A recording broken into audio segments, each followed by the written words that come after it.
말씀을 보겠습니다. 야고보서 4장 6절부터 10절까지 말씀을 봉독한 뒤에 아멘으로 화답하고 자리에 앉기를 바랍니다. 그러나 더욱 큰 은혜를 주시나니 그러므로 일렀으되 하나님이 교만한 자를 물리치시고 겸손한 자에게 은혜를 주신다 하였느니라. 그런즉 너희는 하나님께 복종할지어다. 마귀를 대적하라. 그리하면 너희를 피하리라. 하나님을 가까이 하라. 그리하면 너희를 가까이 하시리라. 죄인들아 손을 깨끗이 하라. 두 마음을 품은 자들아 마음을 성결하게 하라. 슬퍼하며 애통하며 울지어다. 너희 웃음을 애통으로 너희 즐거움을 근심으로 바꿀지어다. 주 앞에서 낮추라. 그리하면 주께서 너희를 높이시리라. 아멘. 주님 것을 내 것이라고 찬양하고 말씀 나누겠습니다.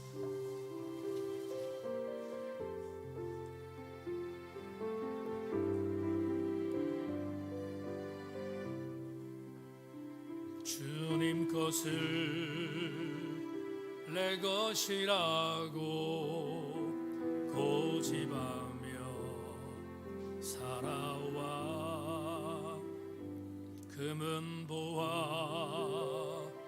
자녀들까지 주님 것을 내 것이라.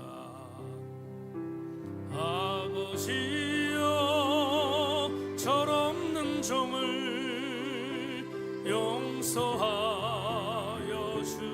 주옵소서. 맡긴 사명 맡긴 재물을 주를 위해 쓰렵니다. 전하님은 내 것이라고 주의 일을 멀리 했네. 주신 이도 주님이시여 쓰신 이도 주님이라. 아버지여 종을 용서하여 주옵소서. 세상 유혹 다 멀리하고 주의 일 하렵니다. 주님 사랑 받기만 하고 감사할 줄 몰랐었네. 주님 말씀 듣기만 하고 실행하지 못. 아버지여 연약한 종을 용서하여 주옵소서. 주님 명령 순종하면서 주를 위해 살. 1절만 찬양 다시 하면 주님 것을 내 것이라고 고집하며 살아왔네. 금은보화 자녀들까지 주님 것을 내 것이라. 아버지여 철없는 종을 용서하여 주소서. 맡긴 사명 맡긴 재물을 주를 위해 쓰렵니다.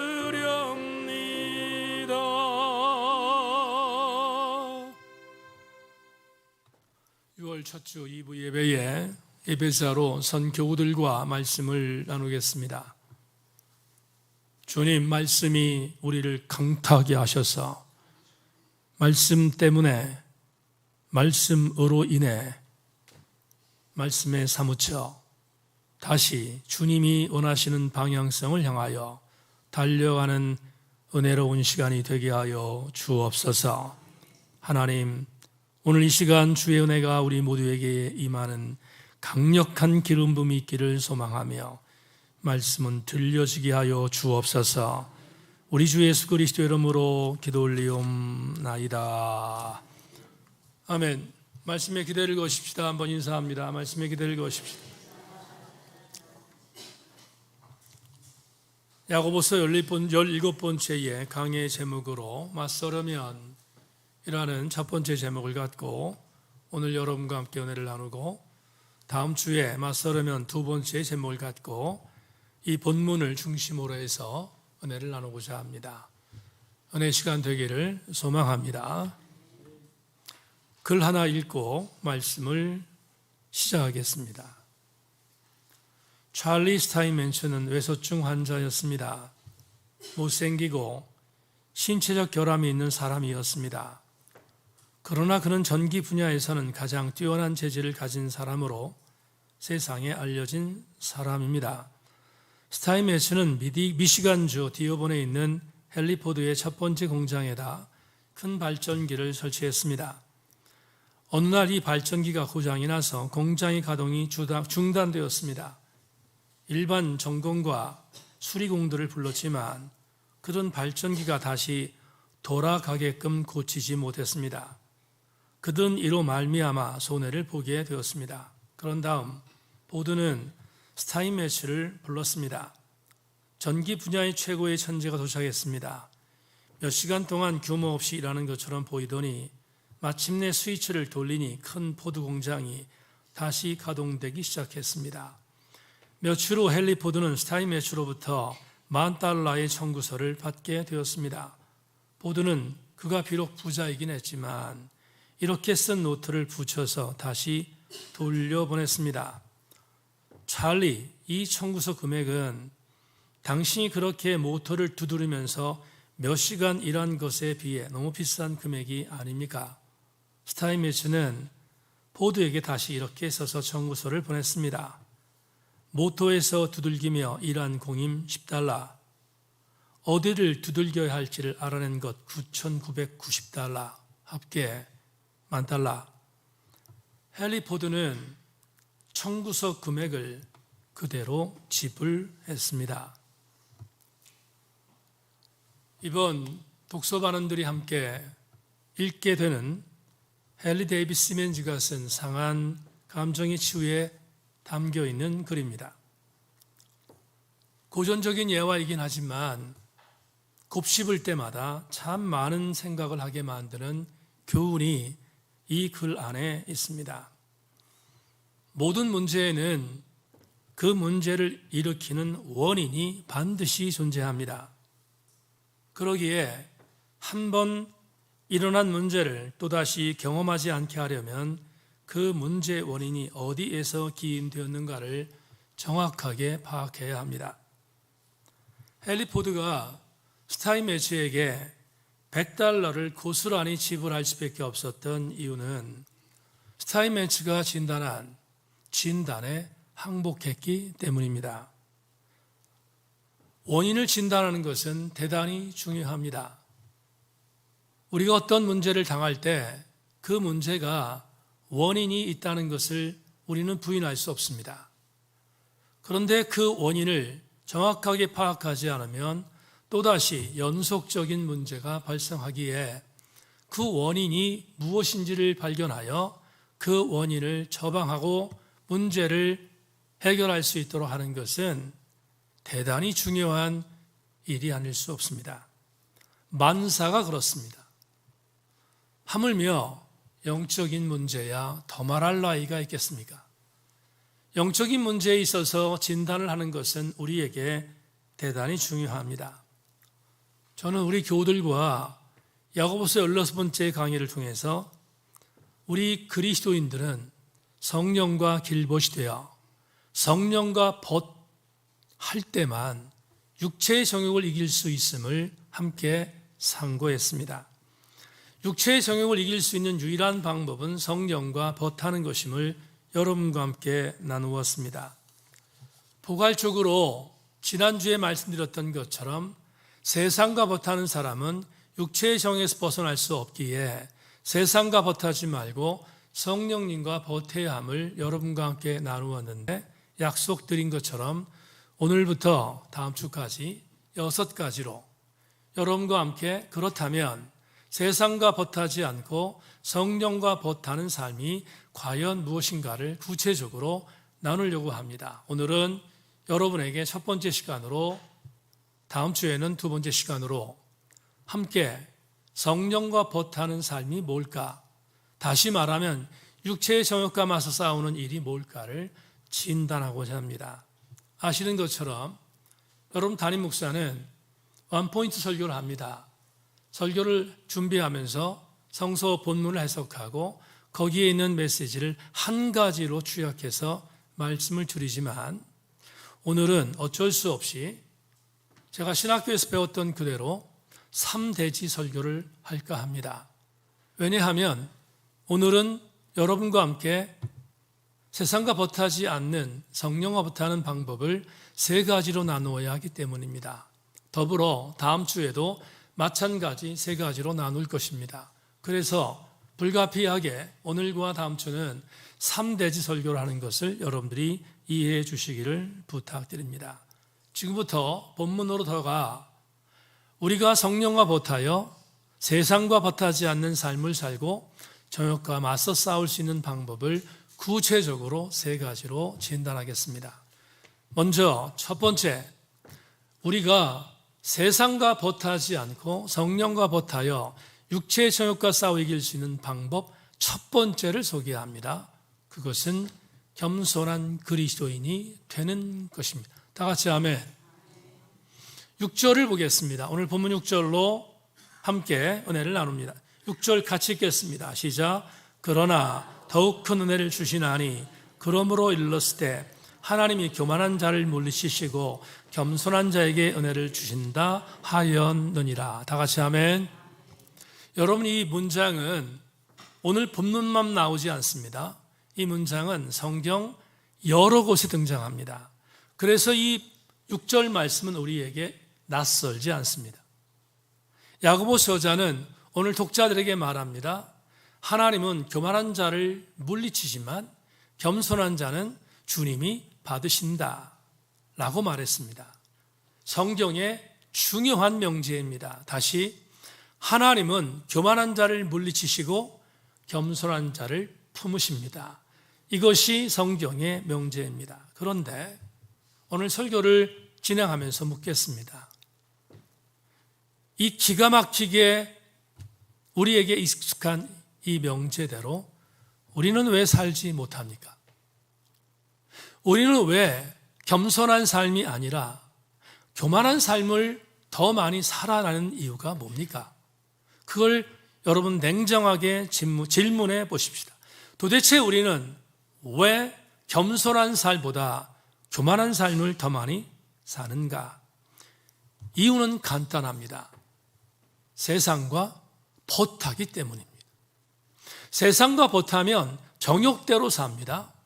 정욕대로 사는 자가 정욕을 쟁취하려고 하는데 어떻게 하나님이 보일 수 있습니까? 하나님이 보이지 않으니 세상의 만족을 위하여 살아가는 이들은 당연히 다른 사람을 짓밟아야 되고, 짓밟기 위해서는 겸손이 아니라 교만함으로 살게 됨을 성경이 우리에게 알려주고 있습니다. 세상의 이치, 세상의 세리, 그리고 눈에 보이는 여러 가지 유익들을 갖고 살아가려면 어쩔 수 없이 겸손을 포기해야 합니다. 겸손을 포기한다는 것은 세상적 가치를 따라간다는 의미이기 때문에 세상적 가치를 따라가는 자는 절대로 겸손할 수 없습니다.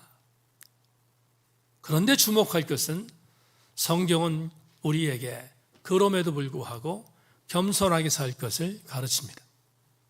그게 우리 그리스도인들에게 대단히 중요한 딜레마이지만 그러나 살아내야 할 이유입니다. 다시 선포합니다. 성경은 겸손하게 살라고 권면합니다. 왜 그럴까? 이제부터 두 사람을 여러분에게 소개할까 합니다. 첫 번째 사람은 세례자 요한입니다. 세례 요한을 주목해 주기를 바랍니다. 세례 요한은 예수님보다 6개월 먼저 온 예수님보다 앞서 온 형이었습니다. 먼 친척벌의 형이었던 세례 요한은 이사야 언자의 예고대로 예수 그리스도의 길을 준비하고 예비하기 위해서 온 사역자였습니다. 그는 철저하게 예수의 길을 예비한 사람이었습니다. 그러나 그가 사역하는 동안 팔레스타인 모든 지역에서 세례 요한은 대단한 종교적인 권위와 인기 절정을 맛봅니다. 당시 아무런 영적인 영향력을 주지 못했던 유대 종교에 피폐했던 상황을 극복했던 자가 세례 요한입니다. 세례 요한은 유대인들에게 선포합니다. 독사의 새끼들이라고 선포할 정도로 유대 종교의 무의미한 것들을 공격합니다. 그리고 회개하라고 외쳤습니다. 회개하고 예수 그리스도의 길을 예비하는 삶을 살았습니다. 그는 강력한 주의 말씀을 선포했습니다. 그러자 수많은 사람들이 세례 요한을 찾아옵니다. 특별히 유대인들까지도 세례 요한을 찾아와서 세례 요한에게 세례를 받습니다. 요한복음 3장 23절 자막을 확인하십시오. 요한도 살렘 가까운 에논에서 세례를 베푸니 거기 물이 많음이라. 그러므로 사람들이 와서 세례를 받더라. 승승장구했습니다. 세례 요한은 수많은 사람들에게 세례를 베풀어서 그는 영적인 권위를 갖고 있는 사람으로 등극했습니다. 문제는 6개월 뒤에 오셨던 예수님이 무대 위에 올라섰습니다. 그리고 세례 요한처럼 요단강가 근처에 있었던 에논 골짜기에서 세례를 베풀었습니다.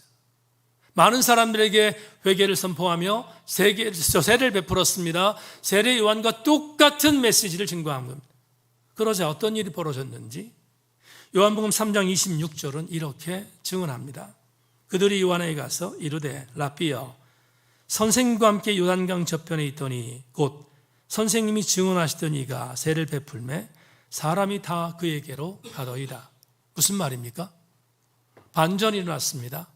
세례 요한에게 사람들이 몰려가는 것이 아니라 예수에게 사람이 몰려가는 것입니다.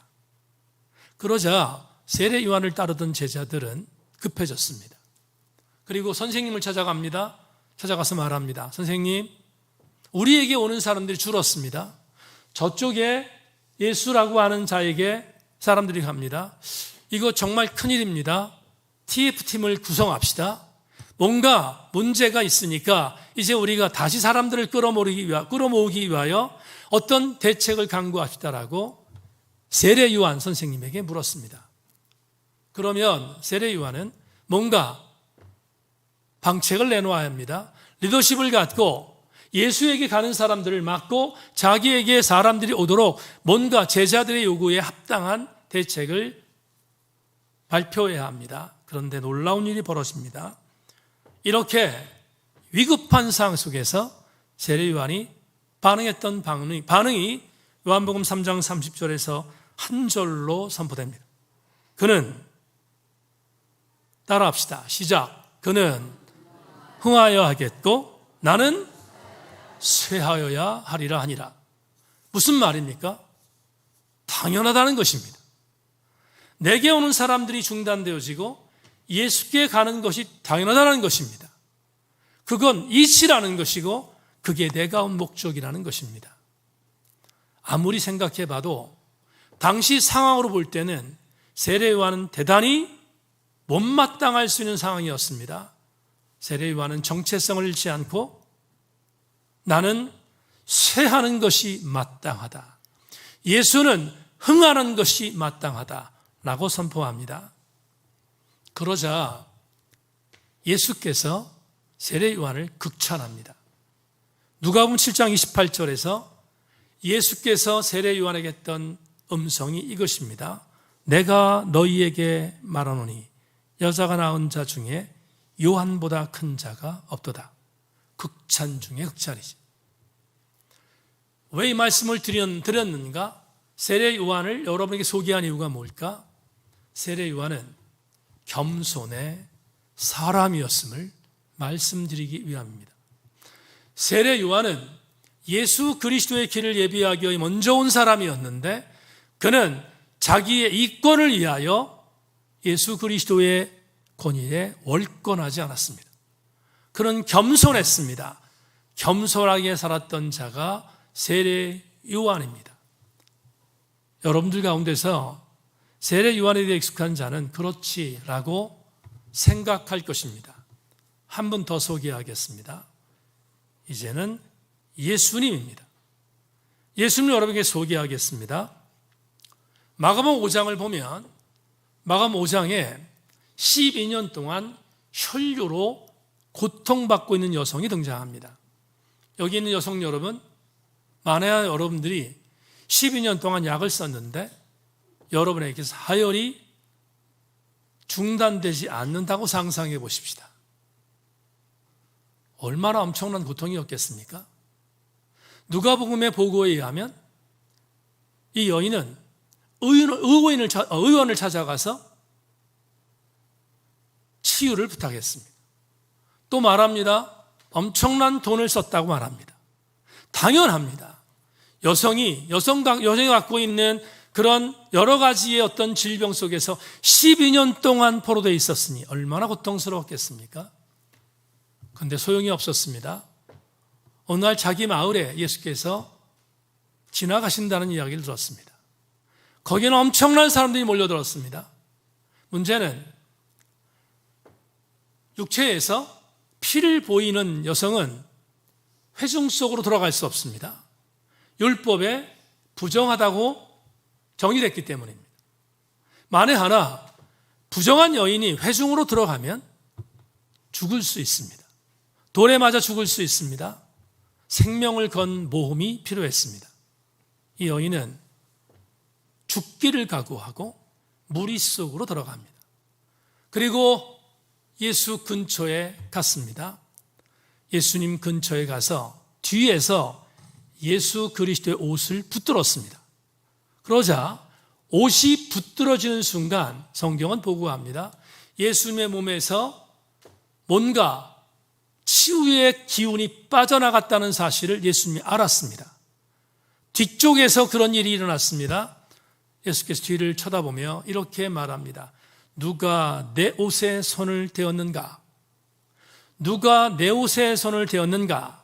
그러자 여인이 고백합니다. 주님, 접니다. 그러자 이렇게 본인이 예수 그리스도의 옷에 손을 대었다는 것을 고백한 여인에게 주님이 하셨던 말씀을 귀 기울여 주십시오. 마가복음 5장 34절을 여러분에게 읽어드리겠습니다. 자막 없습니다. 보십시오. 예수께서 이르시되 딸아 내 믿음이 너를 구원하였으니 평안히 가라. 내 병에서 누여 건강할지어다. 다 같이 아멘. 자, 주목하십시다. 지금 마가복음 5장 34절 말씀에 주께서 여인에게 이렇게 말씀했습니다. 딸아 내 믿음이 너를 구원하였다. 평안히 가라. 내 병에서 놓여 건강할지어다라고 주님 말씀하셨습니다. 여러분 이 구절이 우리에게 대단히 중요한 이유가 있습니다. 누가 고치셨습니까? 누가 고쳤습니까? 여인이 고쳤습니까? 아닙니다. 누가 고쳤습니까? 예수님이 고치셨습니다. 그런데 예수께서 여인에게 말합니다. 이렇게 말합니다. 여인아, 내가 너를 고친 게 아니다. 네 믿음이 너를 고쳤다. 이렇게 말합니다. 주님이 분명히 고치셨는데 주님이 여인에게 말합니다. 내가 너를 고친 게 아니라 내 믿음이 너를 고쳤다. 공지영 작가는 본인이 쓴 책에서 이 구절 때문에 정말로 많이 감동을 받았고 정말 많이 놀랐다고 고백합니다. 그녀가 말한 말, 그녀의 책에 이렇게 썼습니다.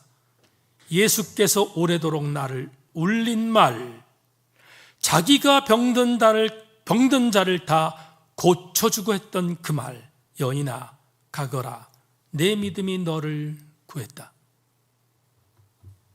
저는 공지영 작가의 이 말에 100% 동의합니다. 주님이 고치셨습니다. 그런데 주님은 당신이 고치셨던 당신의 공을 자기에게 돌리지 않고 여인에게 돌렸습니다. 어떻게 가능했을까? 어떻게 주님이 이렇게 엄청난 일들을 행할 수 있었을까? 그건 주님이 이미 이 땅에 오시면서 하셨던 말씀에서 근거를 찾을 수 있습니다. 내가 온 것은 섬김을 받으러 온 것이 아니라 도리어 섬기러 왔노라. 주님은 겸손하셨습니다. 주님이 겸손했기에 당신이 고치셨던 여인의 질병을 분명히 보셨음에도 불구하고 당신에게 공을 돌리지 않고 여인의 믿음으로 공을 돌린 것은 예수 그리스도께서 얼마나 겸손한 왕이었는지를 보여줍니다. 성도 여러분, 따라가십시다. 예수님이 그렇게 사셨기에 우리도 겸손하게 살아가면 겸손한 자는 주께서 세상과 벗하게 만들지 않고 성령과 벗하게 함으로 세상적인 정욕과 맞서 이길 수 있는 힘을 주심을 명심하고 우리도 겸손한 그리스도인이 되어지기를 주님의 이름으로 소망합니다. 베드로전서 5장 5절에서 야고보가 했던 말을 베드로도 다시 말합니다. 다 서로 겸손으로 허리를 동이라. 하나님은 교만한 자를 대적하시되 겸손한 자들에게 은혜를 주시니라. 두 번째, 우리가 정욕과 맞서 싸울 수 있도록 하기 위해서 성령님과 벗하기 위하여 두 번째 견지할 것이 있습니다. 그것은 하나님께 내 삶을 위임하는 것입니다. 내 삶을 위임하라. 7절을 보겠습니다. 7절에 이렇게 기록되어 있습니다. 그런즉 너희는 하나님께 복종할지어다. 마귀를 대적하라. 그리하면 너희를 피하리라. 이 구절을 영어 성경으로 보겠습니다. 영어 성경 RSV에 이렇게 기록되어져 있습니다. 그러므로 당신 자신을 하나님께 위임하십시오. 악한 존재에게 저항하십시오.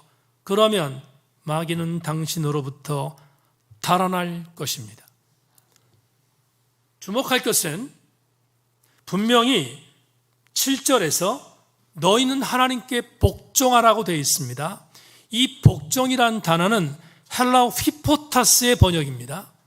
이 휘포타스는 군대 용어입니다. 어떤 요원과 하급자가 상급자에게 무조건 복종하는 것입니다. 군대 용어입니다. 무조건, 조건 달 수 없습니다. 무조건 복종하는 것입니다. 어떻게 가능하죠? 군인은 입대하는 순간부터 자기의 목숨이 자기 것이 아니라 국가의 것입니다. 국가의 것이기에 국가에게 무조건 복종하는 것입니다. 그게 휘포타스, 복종하라입니다. 그런데 영어 성경을 보면 영어 성경이 복종하라는 단어를 영어 단어 submit이라는 단어를 썼습니다. submit이라는 단어는 우리나라 말로 번역하면 더 적절하게 번역하는 게 있습니다. 뭔가 넘기는 것입니다. 위탁하는 겁니다. 위임하는 것입니다. 다시 적용하겠습니다. 내가 세상의 벗과 세상과 벗하며 정욕대로 살지 않는 방법은 뭔가? 성령께서 나의 삶을 주장하도록 성령께 내 삶을 위탁하는 것입니다. 내 삶을 위탁하면 성령께서 나를 주장하셔서 마귀가 나에게 공격하지 못하도록 성령이 막아주십니다.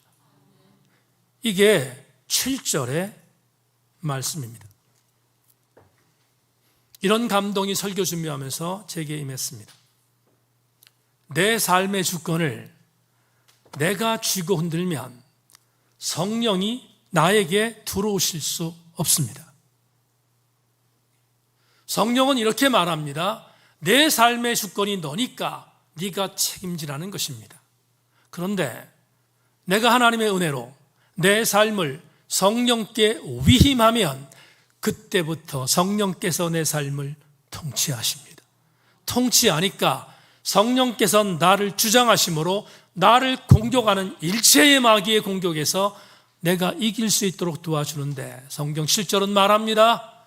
마귀가 너에게서 도망갈 것이라고 말합니다. 오늘 이 시간 주께서 나를 위하여 성령을 통하여 마귀와 맞서 주신다는 말씀의 은혜를 기억하고 내 것을 내 것이라고 주장하지 말고 주님께 의탁하면 주께서 내 삶을 역사하실 줄로 믿고 내 삶을 주님께 위임하는 그리스도인들 되기를 주의 이름으로 소망합니다. 주님 것을 내 것이라고 고집하며 살아왔네. 금은 보화 자녀들까지 주님 것을 내 것이라. 아버지여 철없는 종을 용서하여 주옵소서. 맡긴 사명 맡긴 재물을 주를 위해 쓰렵니다. 의탁하면 주님이 막아주심을 기억하고 우리 모든 성도들마다 여러분의 삶의 주권을 주님께 위탁하는 성도들 되기를 주의 이름으로 소망합니다. 마지막 세 번째로 오늘 8절은 우리에게 이렇게 말합니다. 하나님을 가까이 하라. 그리하면 너희를 가까이 하시리라. 세 번째 은혜를 선포합니다.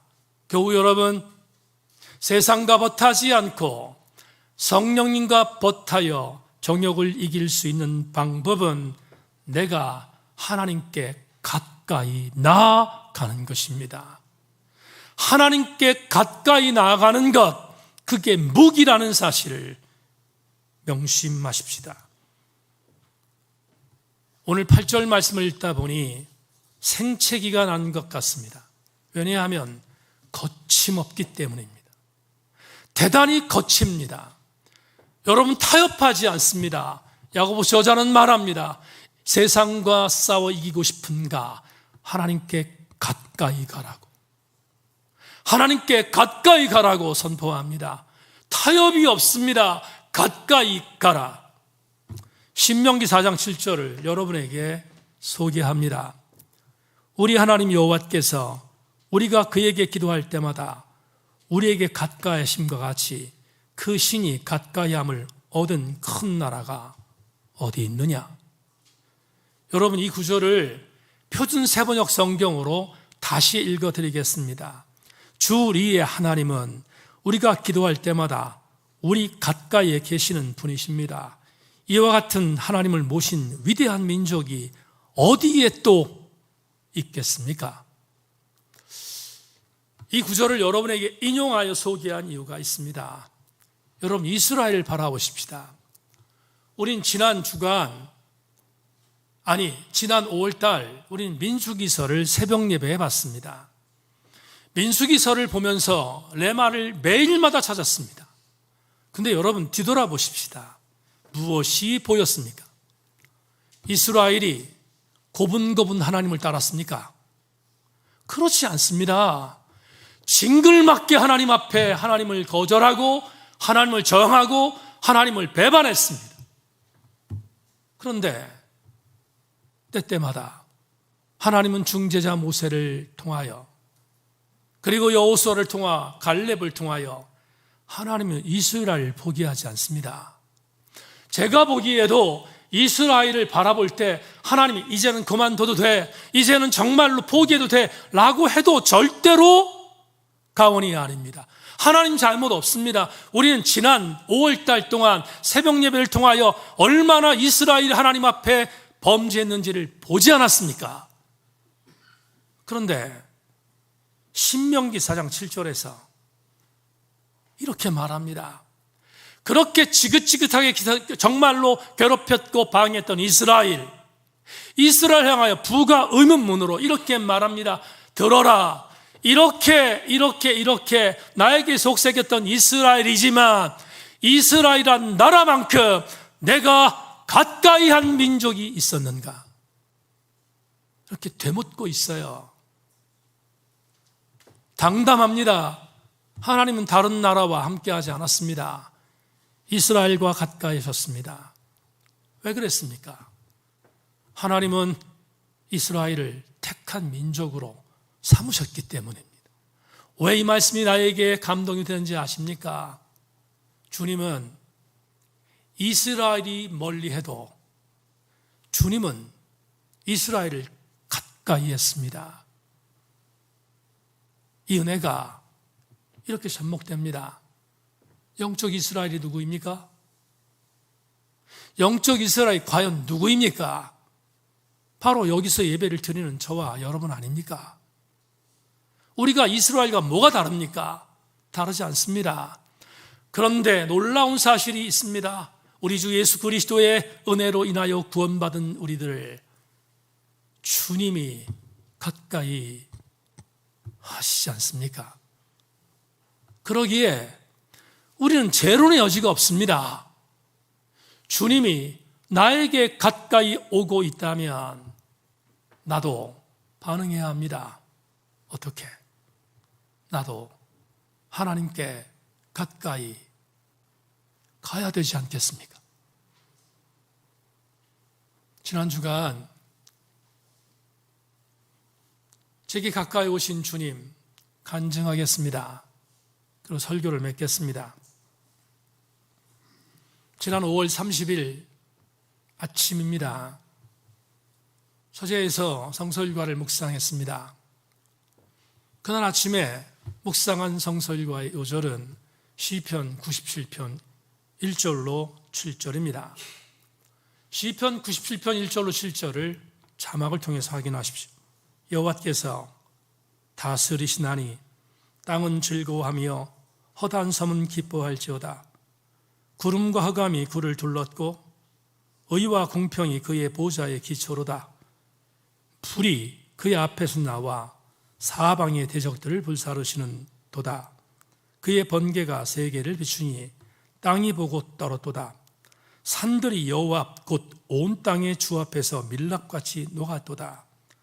하늘이 그의 의를 선포하니 모든 백성이 그 영광을 보았도다. 조각한 신상을 섬기며 허무한 곳으로 자랑하는 자는 다 수치를 당할 것이라. 너희 신들아 여호와께 경배할지어다. 이 구절 여러분 너무 상식적으로 들리셨습니까? 5월 30일 아침 7시 반쯤 이 말씀 묵상하는데 저는 1절과 7절에서 멈췄습니다. 1절에서 왜 멈췄는가? 7절에서 왜 멈췄는가? 이유가 있습니다. 1절 뭐죠?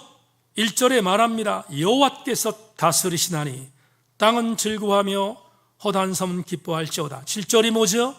조각한 신상을 섬기는 허무한 것으로 자랑하는 자는 다 수치를 당할 것이라. 너희 신들아 여호와께 경배할지어다. 왜 이 말씀에 멈췄는가? 이유가 있습니다.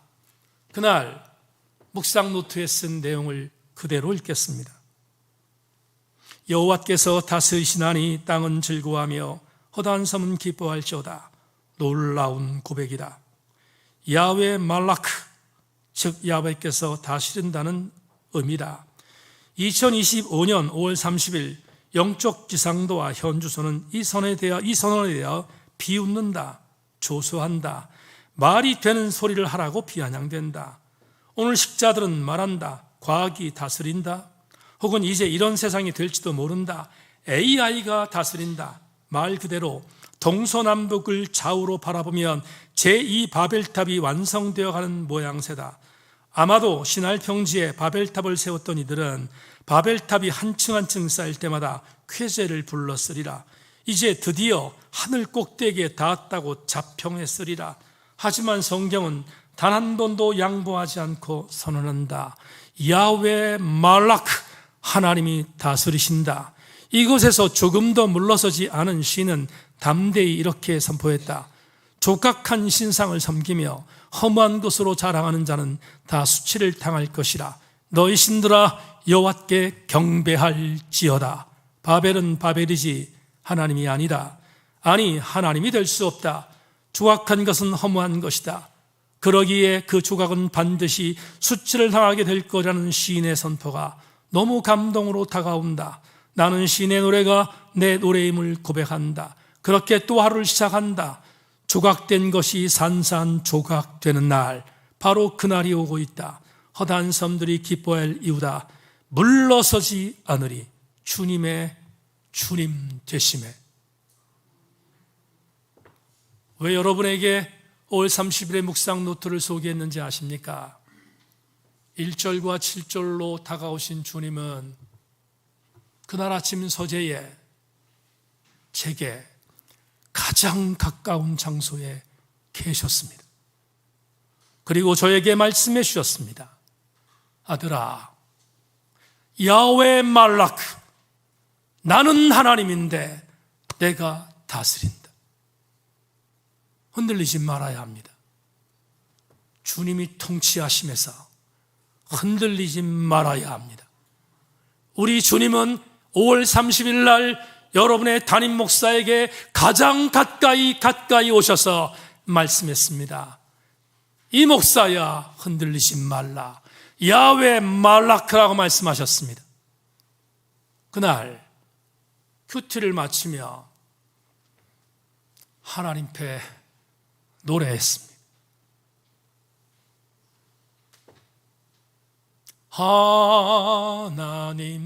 하나님께로 더 가까이 갑니다. 고통 가운데 계신 주님, 변함없는 주님의 크신 사랑, 영원히 주님만을 섬기리. 2025년 6월 첫 주, 겸손한 그리스도로 살아가는 여러분 되기를 소망하고, 하나님께서 여러분의 삶의 주권을 통치하기를 소망하고, 여러분 모두 하나님께 가까이 나아가 하나님이 세상의 적용을 이길 수 있는 강력한 그리스도인들로 삼으시는 아름다운 주인공들이 여러분 모두가 되기를 주님의 이름으로 축원합니다. 찬양하겠습니다. 주님 것을 내 것이라고 한 번 더 찬양하겠습니다.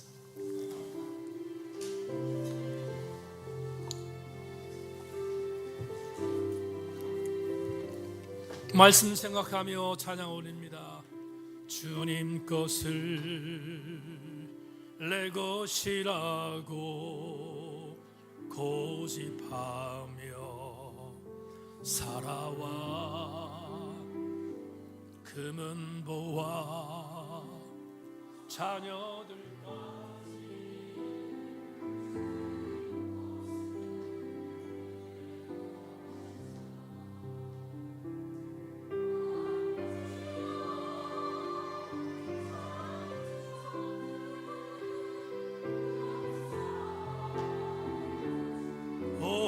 없소서. 맡긴 사명, 맡긴 재물을 주를 위해. 다 같이 일어나셔서 1절 다시 한번 주님 것을 내 것이라고 고집하며 살아왔네. 금은 보화 자녀들까지 주님 것을 내 것이라. 아버지여, 철없는 종을 용서하여 주옵소서. 맡긴 사명, 맡긴 재물을 주를 위해 쓰렵니다.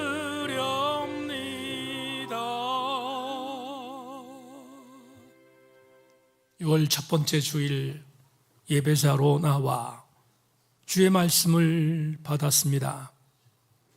제천세인교회가 하나님의 은혜 안에 새롭게 출발하는 6월 1일 주일, 성결인답게 살게 하여 주옵소서. 그러기 위하여 하나님 앞에 기도합니다.